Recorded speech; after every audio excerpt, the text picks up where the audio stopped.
Savannah Chrisley isn't walking onto The View for a friendly chat. She's walking in with a memory and a warning because just days before sitting at that famous table, she made something crystal clear. She hasn't forgotten what was said about her family, and she's not pretending it never happened. And when someone goes on a show like The View already expecting tension, it usually means one thing. This isn't just a TV appearance, it's a moment. Savannah didn't hint, she didn't sugarcoat, she didn't play neutral. She publicly reminded the hosts that they had criticized her parents, questioned their character, and openly mocked their situation on national television. Then she added a line that quietly stopped people in their tracks. Grace does not require amnesia. That wasn't random. That was a message because in the world of celebrity families, forgiveness is often public, but forgetting is optional. Savannah Chrisley grew up on camera. Her family brand was built on wealth, personality, and a carefully polished Southern image. Viewers saw humor, confidence, and a tight-knit household, but in recent years, that image cracked. Legal issues, public scrutiny, courtrooms instead of red carpets. And through it all, Savannah stepped into a new role, not just daughter, but defender.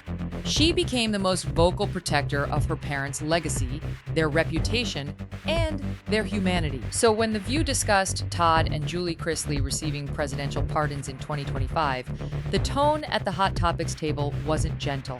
It was skeptical, blunt, and to Savannah, deeply personal. Joy Behar openly criticized the situation, suggesting the pardons sent the wrong message about wealth and influence. Ana Navarro warned Americans not to normalize it and called it ethically questionable. For many viewers, it was political commentary. For Savannah, it was her family being reduced to a headline. And that difference matters. Savannah didn't respond immediately on their stage.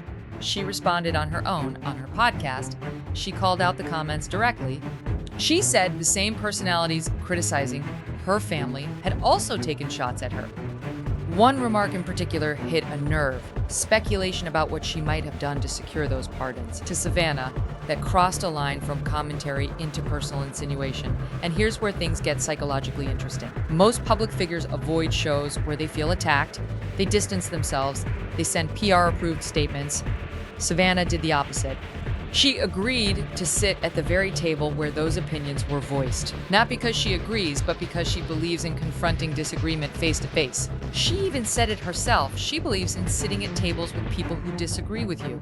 That sounds calm on the surface, but underneath, it signals confidence and maybe a willingness to clash. Because going into a room where you know the narrative isn't on your side requires either bravery or strategy. The real reveal isn't that Savannah is guest hosting, it's how she framed it. She positioned her appearance as standing firm in faith, family, and freedom. Those three words aren't accidental. They're values, they're identity markers, and they resonate strongly with a specific audience. Savannah isn't just defending her parents anymore, she's defending a worldview. And by saying she hasn't forgotten the public bashing, she subtly reminded the hosts and viewers that this conversation has history.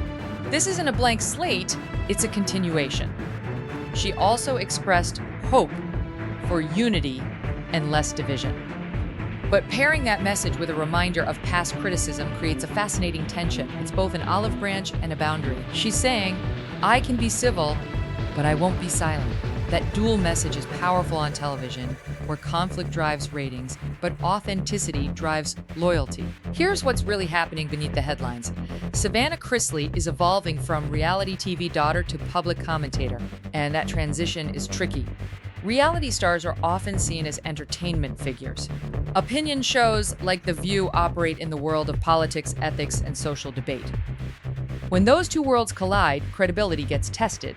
Savannah knows many people have already formed opinions about her family. She knows some viewers see privilege, others see injustice by walking into that environment anyway. She's trying to reshape how she's perceived. She's signaling maturity, conviction, and emotional resilience. Whether people agree with her or not, they can't ignore the composure. There's also a personal layer here. When your family becomes a national discussion topic, it stops being abstract. It's not policy, it's not theory, it's your parents, your last name, your life. So Savannah's defense isn't just PR, it's emotional, and audiences can sense the difference between scripted loyalty and real loyalty. But here's the twist. Appearing on The View could either soften public perception or intensify criticism, because that table is known for challenging guests, not protecting them. If Savannah stays calm, she looks strong. If she gets defensive, critics will say she can't handle scrutiny. It's a high-risk environment, and yet she seems ready. Her comments suggest she's not walking in naive. She expects disagreement, she anticipates pushback. That mindset changes the dynamic. Instead of being cornered, she's entering prepared. And psychologically, preparation shifts power. It turns a guest from reactive to intentional.